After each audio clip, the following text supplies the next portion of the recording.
बहुत पुरानी बात है। एक गांव में शेखर नाम का एक व्यक्ति रहता था।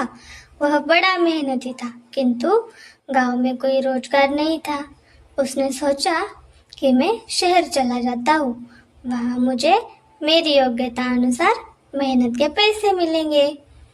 यह सोचकर शेखर एक दिन अपने गांव से शहर की ओर चल दिया। शहर बहुत दूर था। चलते चलते शेखर थक चुका था। शेखर इतना थक गया था कि अब उससे बिल्कुल भी चला नहीं जा रहा था और वह थक कर वहीं बैठ गया। तभी शेखर ने देखा कि वहां से कुछ दूरी पर एक झोपड़ी है और झोपड़ी में एक घोड़ा बंधा हुआ है। शेखर ने सोचा, क्यों ना इस घोड़े को किराए पर ले लूं और इसी से शहर चला जाता हूँ। शेखर जैसे तैसे झोपड़ी पर तक पहुंचा। शेखर ने देखा वहां एक व्यक्ति खड़ा हुआ है। शेखर समझ गया कि यह अवश्य ही घोड़े का मालिक है। शेखर उस व्यक्ति से बोला, मुझे आगे शहर में जाना है और शहर यहाँ से कई किलोमीटर दूर है। मैं बुरी तरीके से थक चुका हूँ, तो क्या मैं आपका घोड़ा ले सकता हूँ? इस पर घोड़े का मालिक झुंझलाते हुए बोला, तुम्हें क्या मैं घोड़ा ऐसे ही दे दूँ? शेखर बोला, मैं आपसे घोड़ा फ्री में नहीं लूंगा। इसके बदले में आपको घोड़े का किराया दूंगा। घोड़े का मालिक बोला, मैं तुम्हें घोड़ा किराए पर तो दे सकता हूँ, किंतु मुझे अभी दूसरे गांव जाना है। अगर तुम मुझसे उस गांव तक छोड़ दो तो मैं यह घोड़ा तुम्हें किराए पर दे सकता हूँ। शेखर झट से तैयार हो गया। शेखर घोड़े पर आगे बैठ गया और घोड़े का मालिक पीछे। गर्मी के दिन थे, बहुत तेज धूप थी। दोनों चलते चलते थक गए और पसीने से तरबतर हो गए। शेखर बोला, बहुत तेज गर्मी है और थकान भी बहुत हो रही है, कहीं थोड़ी देर आराम कर लिया जाए। दोनों ने इधर उधर देखा, किंतु कहीं भी कोई पेड़ नहीं दिखा।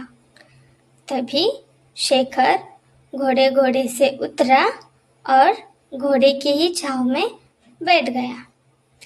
शेखर थोड़ी देर ही घोड़े की छाव में आराम कर पाया कि यह सब देखकर घोड़े का मालिक बुरी तरीके से जल गया।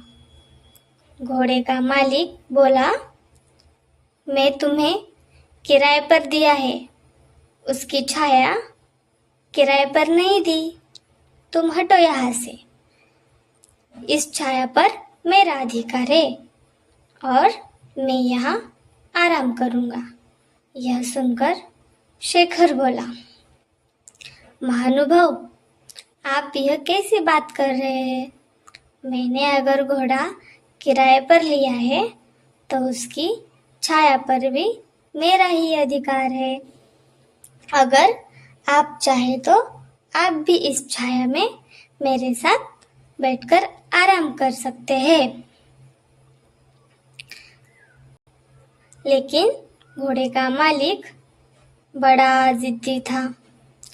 वह बोला, नहीं नहीं, इस छाया पर सिर्फ और सिर्फ मेरा अधिकार है और मैं ही इसकी छाव में बैठूंगा।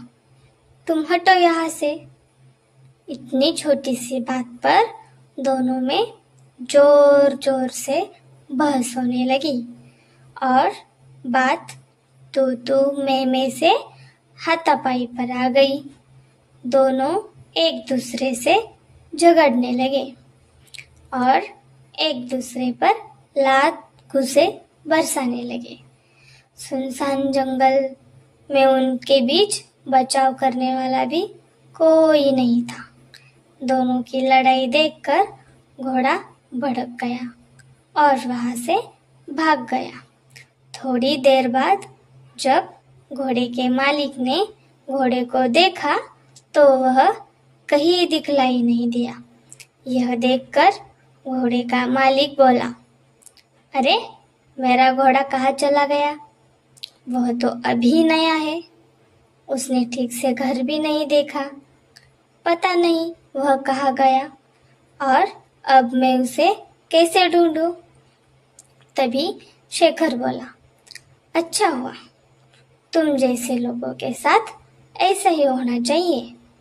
अभी तुम छाया के लिए परेशान हो रहे थे, अब घोड़े की काया के लिए परेशान होना। घोड़े के मालिक को अपनी गलती का एहसास हुआ और अपना माथा पीटकर हाय तौबा करते हुए बैठ गया और बोला, मेरे थोड़े से लालच से मेरा कितना बड़ा नुकसान हो गया। मुझे अपनी करने का फल मिल गया। घोड़े की छाया के लोभ के कारण घोड़े की काया से भी हाथ धो बैठा।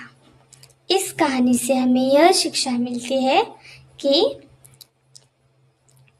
लालच बुरी बला है और कभी भी छोटे से लोभ के कारण बड़ा नुकसान उठाना पड़ सकता है।